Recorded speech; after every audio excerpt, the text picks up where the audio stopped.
how the heck are you? I'm good. Look, it's not a worry. Someone just asked me, did I let you know beforehand? And I said,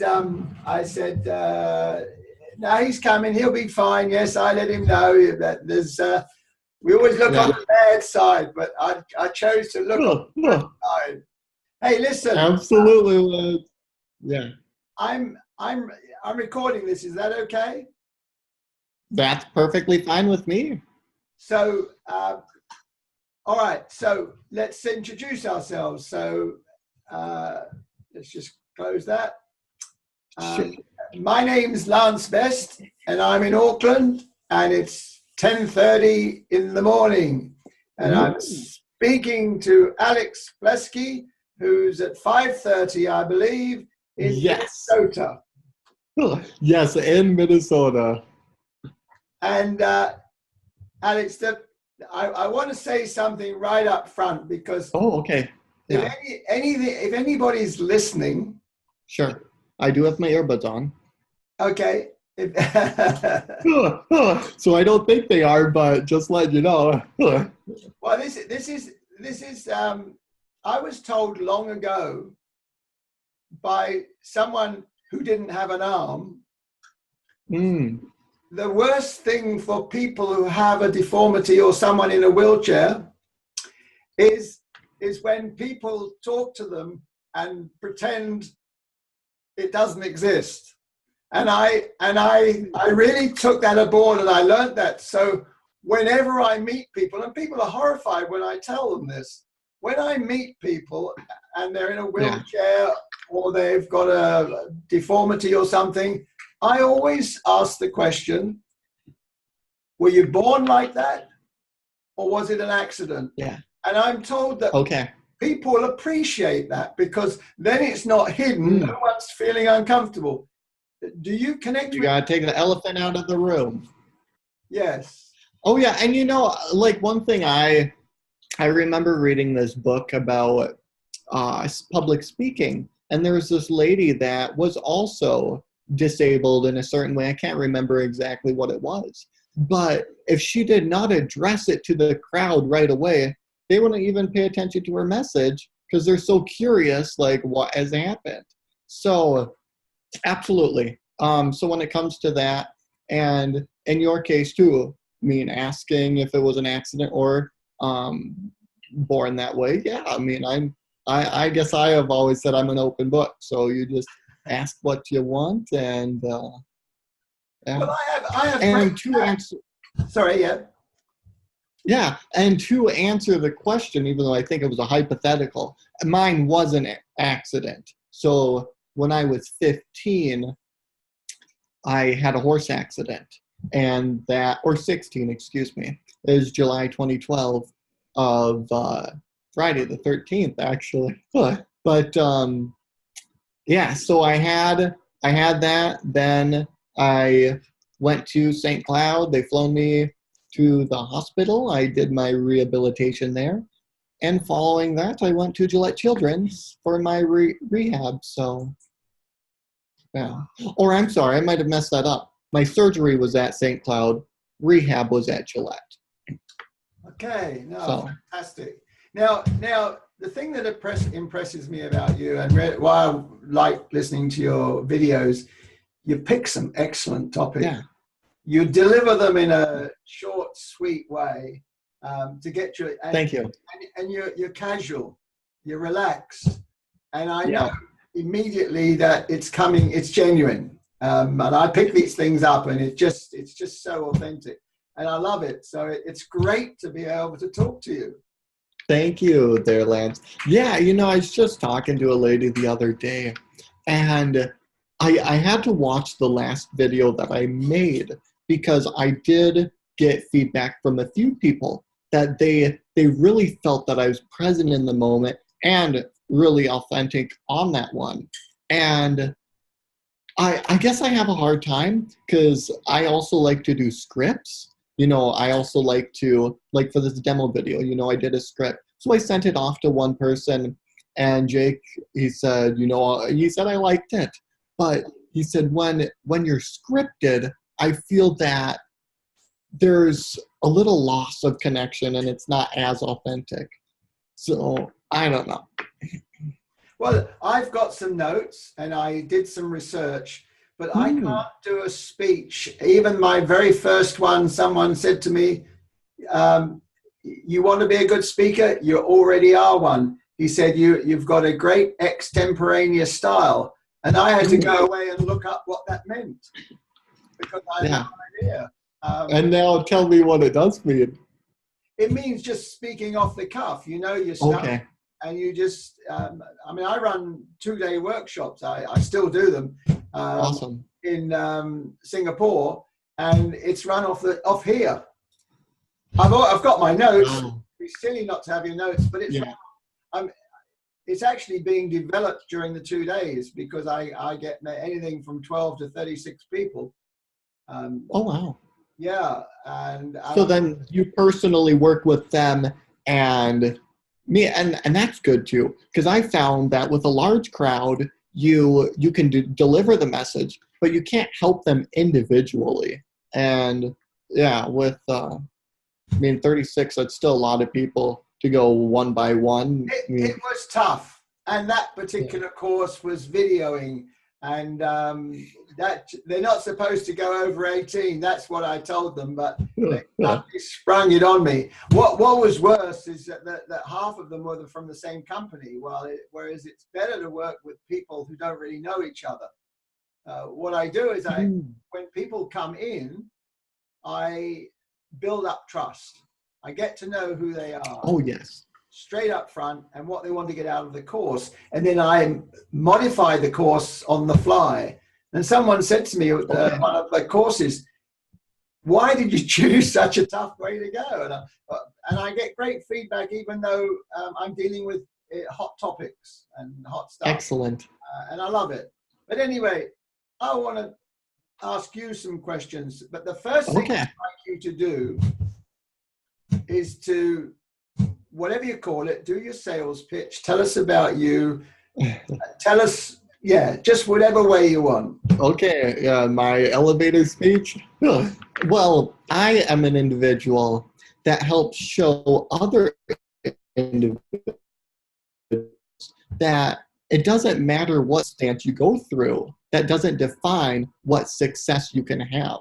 So for myself, I have a first memory of being homeless and living in a car with my 5 other siblings, and then actually being lucky enough to sleep in a homeless shelter for a month as we were transitioning from town to town.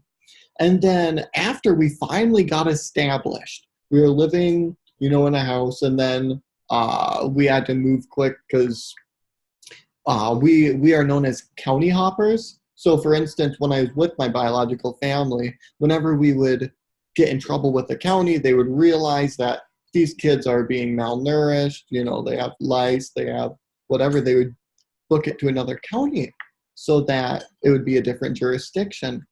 So then at the time, we were living in the trailer courts, and then, the state finally got up to us and they took us away. And after 2 years later, our biological dad finally won us back, and it was a better situation. He was getting food stamps and whatnot and help with the state. And then a year later, after he won us back, he had died of cancer.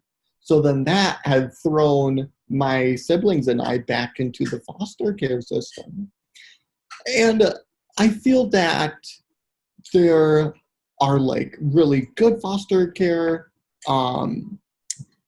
individuals, and sure, there's good and bad in each one, but I kind of went to a couple different ones, and then the last family that I was with, I actually really, really enjoyed.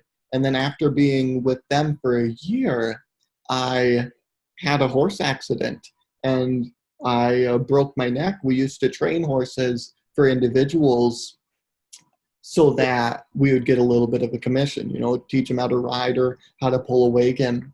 And my left foot got stuck in the stirrup during training. It was the second week.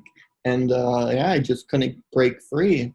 So I hit my neck, and after that, I went to the hospital at St. Cloud, like I said, and then to Gillette Children's for rehab. And despite all of those, there are 76% of people in my same condition that don't have a job, and some of them, they are happy, they're just living off the state, and they're fine, being at home watching Netflix all day or whatever they do.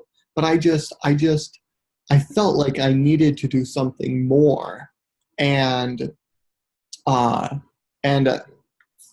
despite all of that, I did the research. I found a career that I wanted to do, and I realized that it's all on mindset, and you can go through anything and still achieve anything that you do want. So.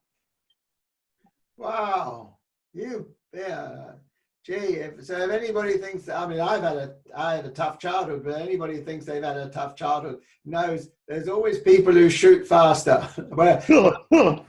There's always people. It's not about what other people have done. It's about hearing from other people, and you just have to get used to what you've got, don't you?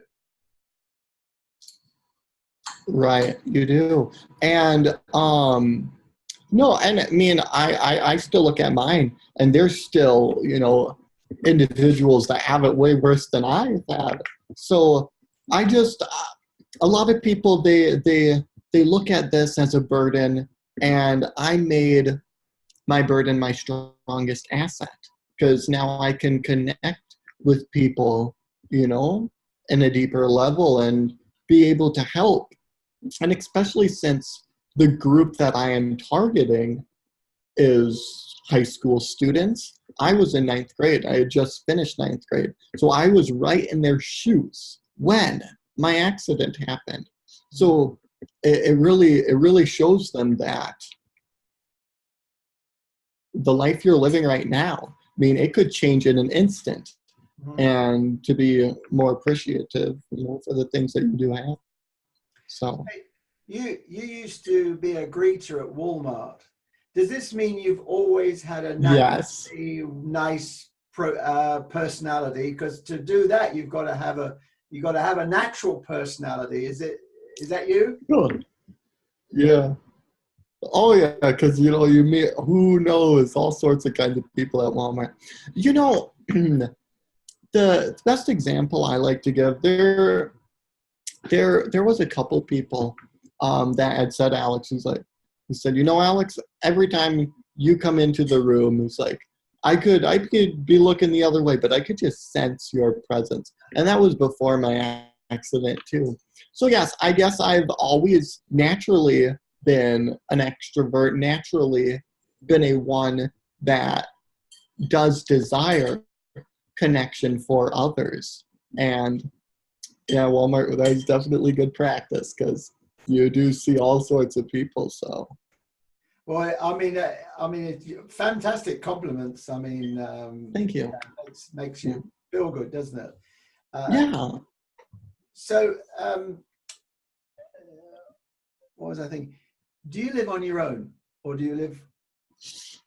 Mm-hmm. Currently, I actually live in a group home, but it's different. So, like, for instance, I have my own living room, which I am in right now, and then I have my own bedroom and my own bathroom, and then I share a kitchen. So when it comes to food, when it comes to rides, then I rely on the house. But then I also have 24-hour nursing that assists me with the cares that I need. As for the rest of the house, there's like 4 other rooms, and they are only rooms. So like, for instance, the rest of the people in the house, they share a living room, and then they have their own bedroom. So I was lucky in that instance. I kind of got my own like apartment deal here, and I don't plan to live here much longer. I think I have around 20 months or 21 months of school left. And right now I'm currently going through the Full Sail University. in Orlando, Florida. So, Oh, yeah, lovely. oh yeah, yeah. So it's a month by month program. So it's kind of accelerated. So instead of doing 5 classes in 5 months, you do 1 class a month. And when I finish my film degree, I plan to either move to California or Hawaii, depending which government supportive services are better in each state. So, Wow, exciting. So, you know, a lot of people go to sleep when it's uncomfortable and they can't sleep and that sort of. Do you get help to go to sleep, to get into the bed, or? I do actually sleep. I love that topic. It's definitely, I'm glad you asked that question. Okay, as for sleep, I do get assistance when going from the wheelchair to the bed. Having help with sleep as in pill form, I used to take trazodone and melatonin, but after the first year or 2 years after, I was able to actually stop that. But sleep is an interesting thing, because have you ever heard of lucid dreaming, Lance? Yes.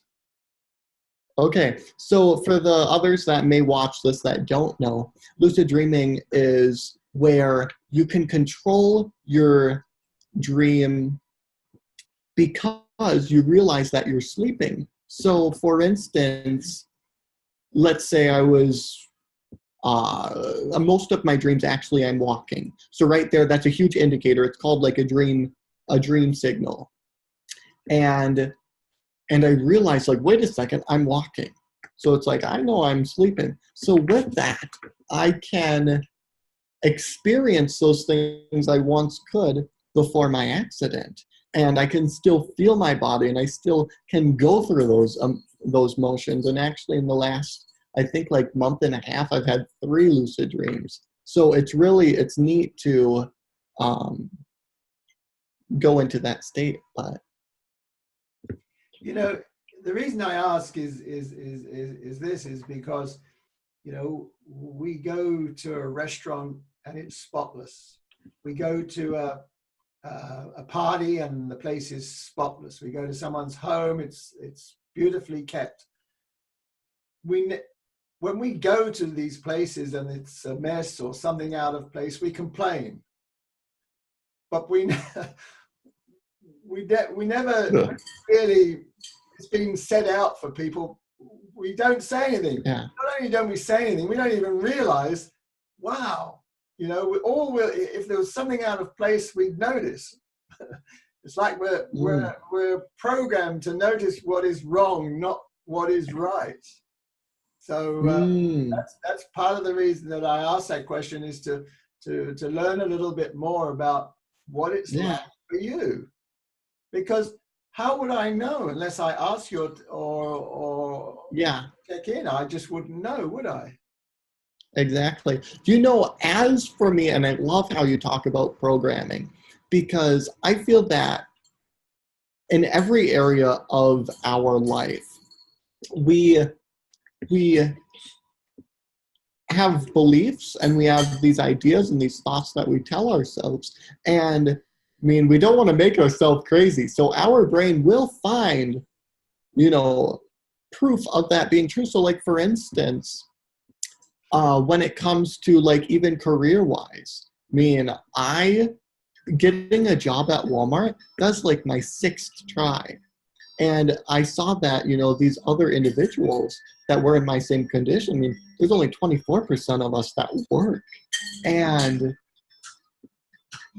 if I would have said, yes, it's not going to work out, I could have gave up on number 2 and said that was proof, but, just keep on pushing.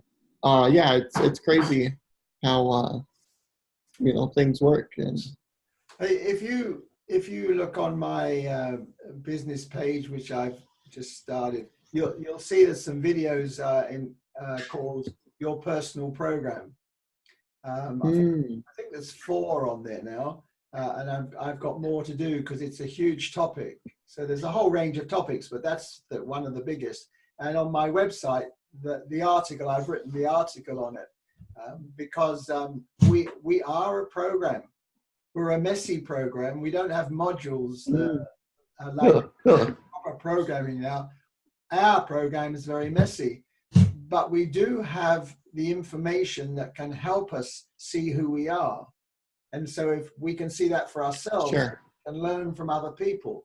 So that's why I wrote this. And it's such a wonderful exercise to write it, because it taught me a lot about myself and how I Yeah. am. Oh, did it? We're Wow. all repetitive. We're all robots. Program things. Same things. So, Yeah.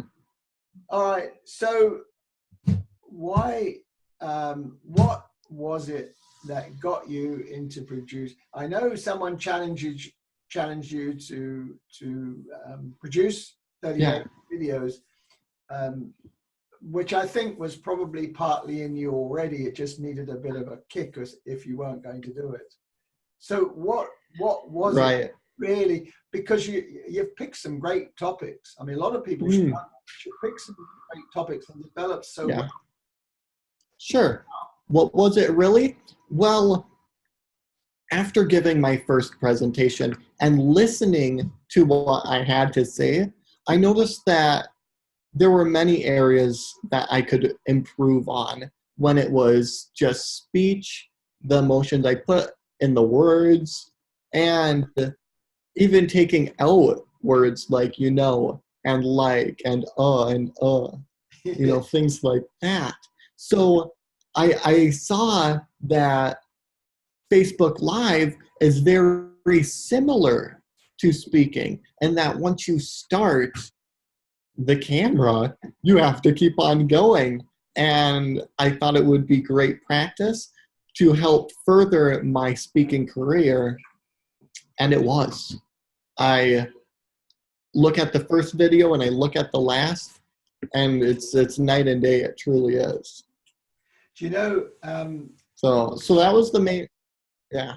No, that's terrific. You know, something, I think I wrote something about this once, and it amazes me. If I go to talk to a group and someone turns up late, I don't go, "Hello, John," or if, you know, I don't understand, you know, when you're a speaker, and you know this, you learn to respect your audience. Anything is possible, and you learn to respect your audience. And I hear all these lives, they don't do that. "Oh, hello, great to see you," for a while. So people don't seem to realize the minute you do that, you're excluding everyone else. And when you speak to people, you should be looking at being inclusive. So it always annoys me when people are going, "Oh, hello, Mary. Hello, John. Oh, you're from so-and-so." And it's just so irritating, because 90% or more of the people want to hear what you're saying, and that will push them away. Yeah, and I feel the same way for like even like connection calls like this. So for instance, I had one at 2:00, but she had texted me at like 2:05. I said, you know, I'm ready whenever you are. But she was supposed to finish with a client then, but you know, the client was going through some kind of crisis, and she needed to be on the phone longer. So yeah, there's things that happen in people's lives that told you though. It's worse when they don't, isn't it? Oh yeah, and really, Lance, me and I think there's been maybe 2 or 3, and like typically I try to have like 5 to 10 connection calls. But then you know, we're also relying on people in different areas, people in different countries. Like my accountability partner, he is in Lebanon, and like his connection is terrible. I mean, we'll be talking, and then it's like, oh, am I talking to myself? And I am, because it just cuts out. So you have to deal with all of the electronics, and then with the difference in people's lives. And how did that come about in Lebanon? Lebanon. So I'm a train the trainer. I'm certified with Jack Canfield. Yeah. in his success principles.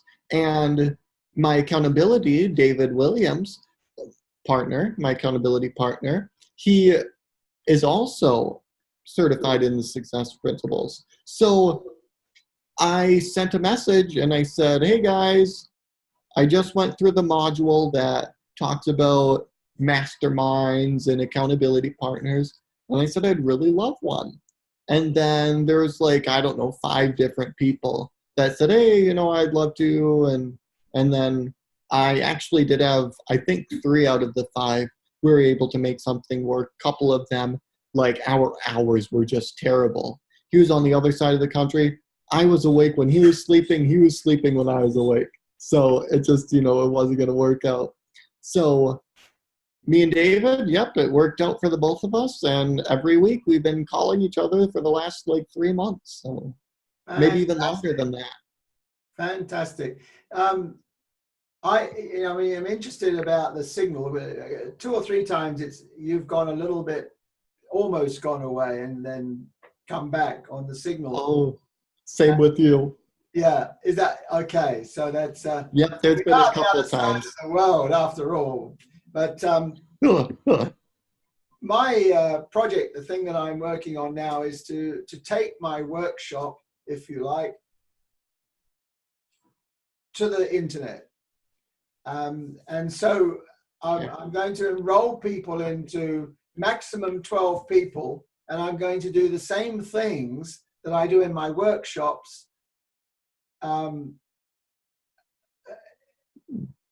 a group of 12 people. Now, wow. One of the advantages of that is, instead of people paying thousands to attend my workshops now, I can do it for, you know, right, an annual fee or something, and you just choose the ones you want to join. But also you'll be able to see the ones you weren't able to join by looking at a video. So I have to be mindful of the, you can do that through Zoom, but I have to be mindful of the technology and the signal and so forth. But what do you think? Do you think that is an idea? Actually, I mean, I think that's great, Lance. I look at Steve Harrison, I look at Jack Canfield. They co-authored or co-business together, and they made this program called Speaking for Money, and this program called, it was about authors and becoming an author. Well, and it had everything. And with that, they had taken many different clips of Jack speaking, of Steve at different events, and yeah, they added it, and they took, like you said, I mean, when we go to an event, well, if we're fairly established, I mean, we're looking at $3,000, $5,000, $10,000 to do a speaking engagement.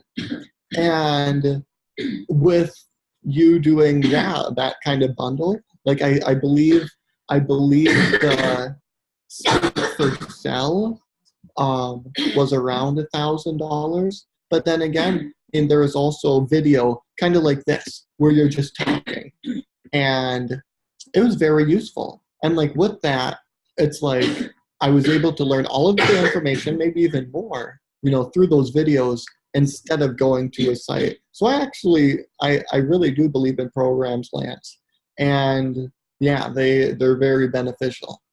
How old are you, Alex? 22. So, when I first read Jack Canfield, I'm pretty sure this is true, it was before you were born. Before 95, huh? Oh, I'm in the 70s. So, okay. Yeah, I read all. Oh, really, Lance? Yeah. Yeah. Well, you don't look like you're in the 70s. That's been me my life. Never look my age, or never behave my age. Which are both 2 really good points. I've got so much experience to call on, and that's why I came out of retirement, so that I could help people doing what I'm good at. Awesome. Yeah. So, and it's fun. So, and when you were in retirement, I don't know. I mean, I've talked to a few nurses that are fairly close to that point, and I mean they see maybe taking a couple years off, but I mean, what do you do? You know, it's Well, I play golf. yeah, interesting. And Oh, you're a golfer. yeah, and I still do two-day workshops twice a year overseas because they keep asking me back, and I keep getting back Awesome. results. I developed a website, and I've just revamped it, and hopefully it will go live soon when I've sorted it out. People keep talking about news Okay. and compelling statements and so forth, and it's difficult because I can talk to anybody and see things that people don't see or won't tell them. And I know I have ways I can actually tell people, okay, and they will present it in a yeah. nice way, right? And I see so much opportunity. So what's my niche? I don't know, you see, and I keep asking these questions. By the way, I'm this morning I came up with beware of carrot people, and I'll do a post today probably on my business page. It's entitled "Beware of Carrot people, huh? You look out for it. Yeah. They're those people. Well, I don't know who they are, but it sounds interesting. Well, they're those people who wave carrots in front and trawl the network in very clever ways. They raise carrots in front of you looking for the ass who's going to spend a fortune. And they only tell you about their successes, never tell you about. But I won't give it all away. But it's something like on those lines. Interesting. You know, out of all of the talks I've had, I've only had one individual that was definitely there to sell. And after a while, and he was like asking how much was in my bank account and if I could, and it's like, whoa, this is too weird. And I mean, I guess I've only came across, maybe that isn't exactly what you're talking about, a carrot person, but one carrot person. Yeah, there are lots of, and they're getting clever, and I'll write all about that. They're getting very, very clever. They come into groups and they deliver subtle messages, and then they invite you into their group and so forth. And it's a process that people are getting very, very skilled at. And but I'll talk about that later. Another question for you. What's it like being born on Christmas Eve? Which, by the way, is the same day as my pal dog. If he comes in, I'll show him to you. He's just had his hair. Oh, really? Well, being born on Christmas Eve, let me tell you, I've always wanted to have a middle of the year birthday. Did it ever happen? No. I guess when it comes to presents, have I been gypped? Do they kind of combine them? Absolutely. And is it all about the presents? I mean, it's supposed to be Christmas. We know the praise God. And I mean, I think that it's okay. I'm fine with it. You have to live with it, and is what it is. You didn't have a choice. Nope, didn't have a choice. But it does make great conversation starters. That it does. So now here's a question for you. It's quite a long bit of a question, so I'll read it out to you. I've been through the mill in my life and almost know personal growth inside out, but we know that's impossible, don't we? Mm-hmm. I'm doing my best in the twilight of my life to help others avoid some of the errors I made. Okay? Yeah. Why is it so difficult for people to put their hand up? I wonder if it's me or something else, but I find a lot of people having this issue. They're genuine. I can see they're genuine, but people are not putting their hands up. They're lurking and all sorts of things, but they're not actually putting their hand up. The post. And what do you exactly mean by putting their hand up? Or are you going to get to that? Yeah. Okay. For example, the posts in the group Men Helping Men, which I know you are a part of, Yes. doesn't seem to be much on the helping side. And it's sort of, you know, I don't know why, but I think it's a great concept, Men Helping Men. But where's the help? You know, there's some good stuff, but it's lost amongst a lot of the other stuff. So, okay, so my question is, what do you say? But I'll answer your question first and say, putting your hand up means, look, send me a video, send me a piece of writing, and I'll give you feedback. I'm either going to tell you it's fantastic, it's really great, and why? Because I'll never try and do business with somebody where I can't add value. It's just no point for me. If I can, I give a free session. All right, so I'll put some comment on a video for someone or their writing. Sure. And then there's no trap or anything. And if they want to come back and want more, then I've got a separate negotiation process where they pay what they can afford, and they can get their money back if they think what I did for them was useless. So there's a sort of guarantee. So so what I mean is, if you're one of these people, what stops you putting your hand up? From putting your hand up? You just doing something and say, you know, you get lots of people who go, that would be good for me, that would be useful. And I go, yeah, go on then, send me something and I'll look at it. 90. I think the main, I think as for putting up your hand, when it's something you want or desire, I feel that the main thing that stops us is fear. And recently I came across this one thing, and it says the true meaning of fear: false experience appearing real. Because we have this negative self-talk. We have, you know, our mind, it really self-sabotages us. And what I have found too is what has stopped me is what I tell myself, maybe not necessarily what others say. So let's just take an example for let's say for relationships.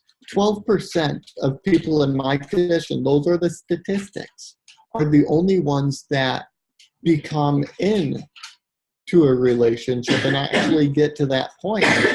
And there's this one lady that I had heard recently, and what she said, and she has a podcast and very well known, I can't think of the name right now, but what she says is, whatever area in your life that you feel that you aren't creating, it's because some kind of block.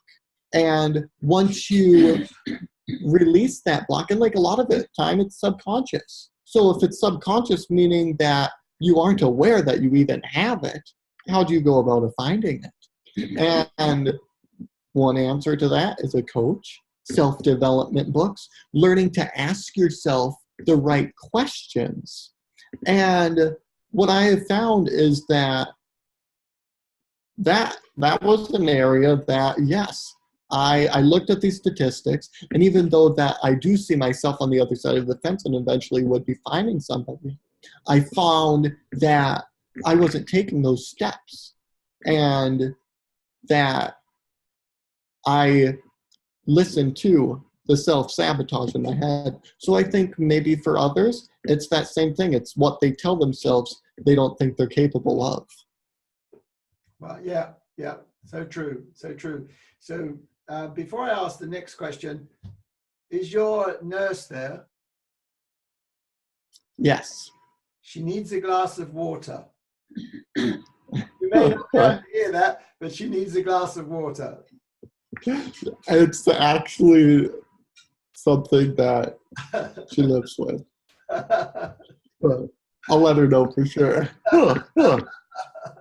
Okay, so what's the answer? If we live in a world where a lot of people want something, Yes. Doesn't What's matter. the answer to get it? It doesn't matter who you are. We all want something. What's Mhm. what's I the what's the what? How can we yeah. draw these people out? The honest people draw them out. Okay. I think two things. First, I'm going to tell you how to think about it, and then a tool to do it. So I believe it's all on mindset, and it's on the intention that you create. So for instance, a lot of the time, when it came to career, when it came to relationship, I had the mindset that there are too many obstacles and that there are many things that would get in the way. So what I had found is that when you change your mindset of, yes, this is going to happen, and already seeing yourself achieving that. So once you see yourself achieving that, then you need to work backwards, and you need to find the steps that it takes to achieve that. What action steps, and what the best way that I have found to stop the self-sabotage is when you have something in mind, when you have this burst of intuition, you need to go, it's called the 5-second rule from Mel Gibson. You go, or Mel Robbins, you go 5, 4, 3, 2, 1, and you do it. So that doesn't give your brain time to think of, oh no, you can't achieve this. They won't say yes. They won't do this. They won't do that. And you just go for it. Did you mean Tony Robbins? Nope, I mean Mel. Mel Robbins. Okay. Yeah. All right. Yeah. And yeah, fantastic. Now, I want to ask you some questions and find just a little bit more about you. But Perfect. You're going to tell me what the questions are by giving me a number between 1 and 40. Okay, 1 and 40. Let's do 25. So 25. You know, this is amazing. I don't believe it. I saw this question this morning and I thought, oh, wow, that comes up for Alex. I wonder. The question is, honestly, this is so true. This is what I saw. How would you explain what love is? Ooh. Well, they're asking a great person here. I think a few things. I have noticed that there are different kinds, and way more than I first realized. Like before, I thought, you have love for your family, and then you have this, let's say love for a certain individual that you would consider your mate. But there are many friends, even nurses, that I feel a strong connection to. And I feel like, yeah, there's definitely different kinds of love. And they all have, their good and good side. So I love my dog. yes, absolutely. Okay, so time's running out. 3 more questions, okay? Sounds wonderful. Out of 40, 1 out of 40. 34. 34. Are you a good loser? Absolutely. One thing that I've found about losing, my favorite quote is from Samuel Beckett. And he says, ever tried, ever failed, no matter. Try again, fail better. So when it comes to losing, as long as you learn something from the situation, that's excellent. And you really aren't losing. And I guess when it comes to even rejection and whatnot, it's all learning experiences, and as long as you take something from it, you're a winner in the end. Yeah, beautiful, beautiful.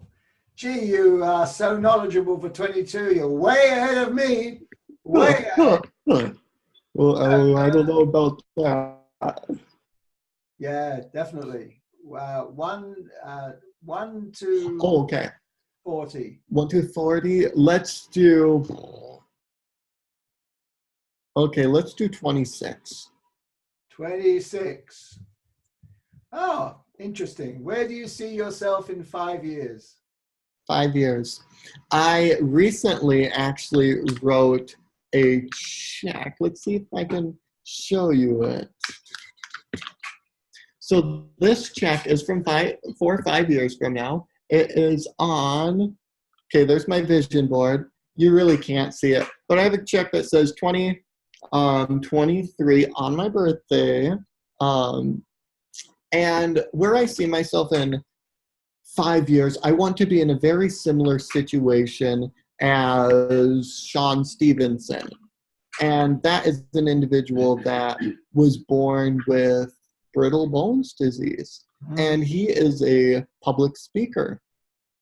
And the check, for $1 million, I know that I can reach an audience that definitely needs help and that needs guidance. And I know I can make that lasting change in their lives. And I saw Sean in a football stadium, and it was just remarkable. And I really do see myself in that for that time. So in 5 years, and with being coached and whatnot, I see that 7 figures is doable. And that's where I plan to make that money to help support the lasting change that I plan into making for people's lives. So fantastic. And we got one more, haven't we? What's the one more? 16. 16. What's the hardest thing mentally you've ever done or been through? Hardest thing mentally. Ooh, okay, this is a good one. I tell everybody, when it comes to my physical disability, when it comes to not walking, not feeling, I'm okay with that. And I believe that I am okay with that because of the past before the accident and all of the situations that I had gone through. It was almost like I became immune to having bad things happen. And I realized that I needed to either survive or, die. And the hardest thing that I have is the relationship side, because I feel I am one that really strongly connects with individuals. So for instance, before my accident, when I was in 9th grade, I had dated 5 different individuals. And since my accident, since 6 years, I haven't dated any. So when it comes to the hardest thing mentally is not being able to give somebody and be with somebody. And I am slowly changing that. So. Well, my recommendation is avoid the fixation, go and have coffee with lots of these lovely women and just have a chat and get used to talking to lots of them. And then something will happen. So you don't have an expectation, you're just having coffee. When it happens, it will happen. Sure. Now I've got a challenge for you. You up for it? Ooh, I love challenges. Okay. You're going to laugh at this one. I want you to really let go, and I want you to sing a song for me. Oh, okay. Let's hear it. What song? The song is I'm a Yankee Doodle Dandy. Okay. Can you do it? I mean, I think I know it, but it's not I'm like. a Yankee Doodle Dandy. I'm a Yankee Doodle Dandy. Okay. I guess I don't really even know that song, but well, okay. what's one that you know that's similar? What's it? But that Okay. comes from the films from, I don't know, might have been not Humphrey Bogart, James Cagney or something like that long ago. Okay. It's an old song. But what's one you do know that's a catchy tune? A catchy tune that I do know.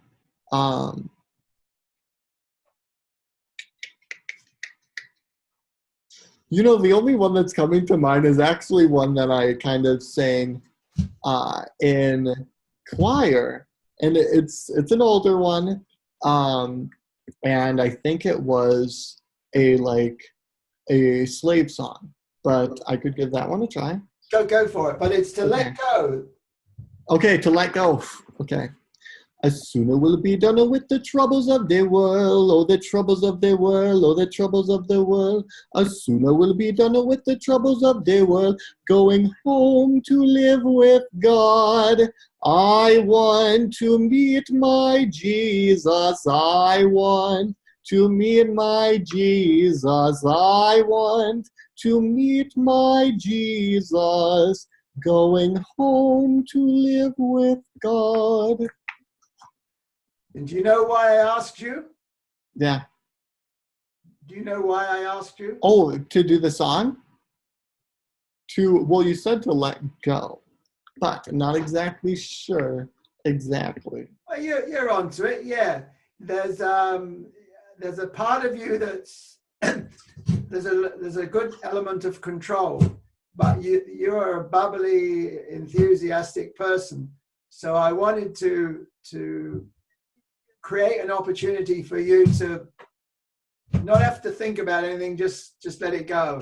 I do this with some people on my workshops. I do some interesting things with people on my workshops. Because there's this hanging on of fear, that's not really in you, but I wanted to see where you would go with it. You know, I mean, even for me going, I'm a Yankee Doodle Dandy who couldn't remember the next line. Struggles at that sort of thing, so I, you know, people are wonderful. People have got amazing talents. People don't get out of their lives as much as they could do, and you're somebody who's been delivering messages that help people do that, and that's what impresses me. I mean, I want to see more and more people helping people move forward. You know, I've got an experience in this. I've also got experience in computers. So you ask me about computers, I can talk. You know, a lot of people will tell you things and they've got no idea what they're talking about. But I will talk from experience. When I talk about communication, I'll talk from experience. Awesome. I can only do that. Whereas some people imagine responses and take people down the wrong path and so on. So, yeah, I think it's life is, if we start helping each other, we all get more. We are all winners. You know, they talk about individuals in a team. At the end of the day, it's about the team. It's about the team helping the individual be the best. So they may, like Cristiano Ronaldo, for example, in football, he may be one of the best players in the world, but he still needs a team. Absolutely. When we get everything going and you know, forget this jealous, just because some people are better at things than me, fine, you know, good on them. It's not, you know, it's not something to hang on and be jealous. Yes, you can learn from them and you may be like them one day, but there's no point in hanging on to it. That's where that is so true. Yes. And just giving it a shot. And that was another thing, you know, I told myself certain things that I was listening to a book today, and it said, like, really think and listen to what your head is telling you, because if we talk to a friend like we talk to ourselves, we wouldn't have any friends. And I've had that before. Yeah, so I thought that was great. And just to piggyback off of that, you know, we all know what babies are. We've either had one or know of one. And a baby, I mean, they start to learn how to walk. And are they going to fall down? Absolutely. But can you imagine after the third time if a baby said, well, I don't think I can do this. Well, first we would think, wow, that's a pretty intellectual baby. But we just tell the little guy, hey, just keep on with it. Just keep giving it a shot. And I mean, I can't give this example, but for me, but for you, I mean, sure, you got 70 years experience of walking. Do you still trip sometimes? Do you still fall? Yeah, even though you considered you've mastered that practice. So I believe that we need to give things a try, and whichever narrative we tell ourselves, I mean, our mind will try to prove that's true. So just give yourself a positive narrative and hope for the best. It's funny you should say that, because yesterday I played golf, and Yeah. over here at the moment, although the day was beautiful, the water was muddy and slippery, and I got worn out because I'm not a faller. Mm. So I either got covered in mud or I carried on being, being all my life. I'm not somebody who tends to fall over, and but it takes a lot of energy when you get that little slip and you make sure you don't fall over. So I got worn out. Hey, listen, I've been talking to Alex Plesky in Minnesota. You can see what a wonderful guy he is. My name's Alan Plesky. I'm in Auckland. Alex, when you see this video, you'll see the green background would have changed to something else. Maybe, okay. maybe a picture from looking out the window or something. You know, I could speak for hours, but we've got Same with me. people to help and all that sort of thing. So I'm someone who, for some reason, if someone says something, I always have to say the last word or do a thumbs up or something. It's just okay. I won't speak. no, it's natural for me. So okay. but that's the whole point of me saying that. All the last words from now on to the end are yours. Whatever you want to say or ask, and I'll just take your bye-bye quietly. Okay. Okay, so you really do want me to end with that. All right. Well, Lance, it was a pleasure. I appreciate you coming on a call with me and an interview. I don't know what you're going to use with this, but I hope whatever you do, it does make very impactful feelings to the individuals that do watch, and hopefully they can gain something out of it. And they're more than welcome to reach out to me, and I'm sure yourself too. So thank you, and I wish you a wonderful day.